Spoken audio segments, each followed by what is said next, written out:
right, in today's edition of Karaoke Camera, we're going to do something a little different for this one video. We're going to tell a ghost story. True story. Something that happened to me. There's a small town named Esmond that's about 20 minutes or so away from here to the west. Little, I mean, real little, like maybe 100 residents, if you count the cats and dogs and stuff like that. But I was traveling with my wife and my oldest daughter, who was about 5 at the time, and we were driving up to Rockford to go shopping at the mall. And we drove past the cemetery, and my wife turns and goes to me, "You ever wonder if there's spirits that want to travel from one place to another? Hitchhikers are okay." And I'm saying this as I'm going past the cemetery too. That's ironic. Hitchhikers are okay. And my daughter in the backseat parrots her, "Hitchhikers are okay." I'm like, yeah, whatever, and just kept driving.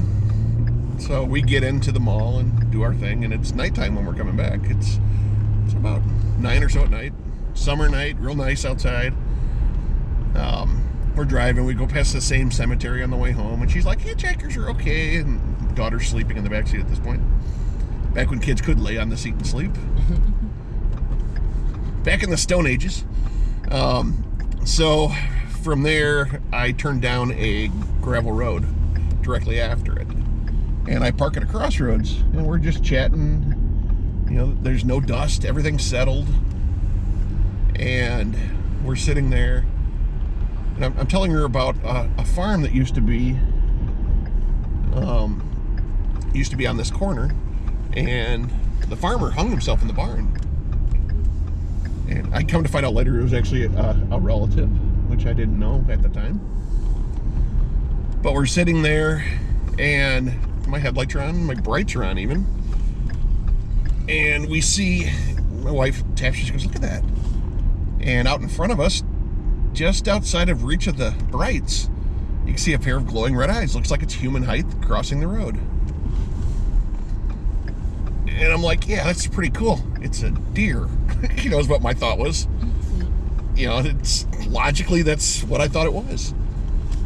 Well, instantly, the car starts to smell like a trunk of clothing that had been in a basement. All musty, mildewy smell. Just overtook the car. There's no breeze, but the smell is just taking over the car. And none of that stuff was in the car. So you can get goosebumps talking about the story too. And my headlights start going, flashing, doing random stuff, flashing brights, all that. My hands are on the steering wheel. I'm not doing it. My wife turns to me, "Stop!" And I'm like, I'm not doing it. What am I doing with my toes? You know, because it had to be up here, because the lights were going literally on and off also. You know, brights, on, off, just random stuff. So I slam it in gear, and I turn left, because I know in 2 miles there's a blacktop. You know, otherwise I'm all on gravel road for a long time. So I got to the blacktop the whole way, you know, fishtailing and stuff in the gravel and just throwing rocks up everywhere, and I'm just doing like 65 on this loose gravel road. I get to the blacktop, still doing it. Smell is still in the car. Even with me driving as fast as I was, the smell is still there too. I turn right, and we're still heading, you know, we're like another 3 miles down the road, and we come, there's a curve that we have to stop at that our road joins with. And I get to the stop, and my wife goes, "Whatever it is, it's in the back seat," and reaches back and grabs our daughter and rips her into the front seat and screams, "Stop! Get out!" Everything stopped. The smell was instantly gone from the car. Headlights were on normal. It never did it again. This is all a true story. I've actually tried to go back there to get it to do it again, and haven't been able to get it to do it again. It was all because of the red eyes? I don't know. That's the weird part. So we get home at like 10:30 at night or so, right? And I got to be at work at 6 in the morning, so I went in about a half hour early, and we'd sit around, drink coffee and stuff.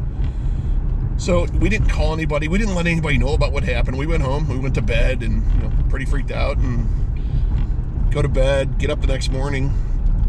I go to work, and I'm like, God, the weirdest thing happened to me last night. So we were parked out in the country, And one of the guys interrupts me. He goes, "Hey, you know what we used to do in West Chicago when we were in high school? We'd go park out over this pasture. We'd see glowing eyes and our headlights would start flashing." I'm like, "Shut up!" He had no idea what my story was going to be. And then I went into my story, but he had no clue of knowing it. But fun stuff. Is this the same car? No, it is not. Okay, it is not. Nope, that was a Grand Marquis. Wow. Yeah, it was a good time. Like I said, since I've gone back since then and tried getting it to do it to me again, and it doesn't do it. Again, you got away with the first time. But that second time, you mess around and bring something back. And this has been Spooky Stories with Uncle Fubs. All right. More later. I will put that on the